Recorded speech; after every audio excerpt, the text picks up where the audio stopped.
கோயில் புளியோதரைனா யாருக்கு தான் பிடிக்காது? வாங்க செய்யலாம். 1 ஸ்பூன் கடலைப்பருப்பு, 1 ஸ்பூன் உளுத்தம்பருப்பு, 2 காய்ந்த மிளகாய், 1 ஸ்பூன் தனியா, 1/2 ஸ்பூன் மிளகு, 1/2 ஸ்பூன் சீரகம்.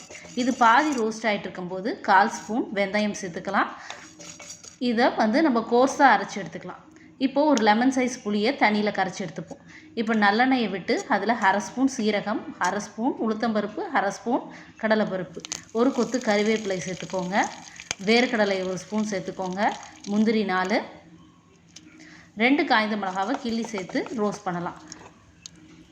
இப்போ பெருங்காயம் நல்லா தூவி கொடுங்க. புளி கரைச்சலை சேர்த்து நல்லா கொதித்து வந்துட்டு இருக்கும்போது இதில் மஞ்சள் சேர்த்துக்கோங்க. தேவையான அளவு உப்பு. நல்லா எண்ணெய் பிரிஞ்சு வரும்போது சாதத்தை சேர்த்து கலந்து கொடுக்கலாம்.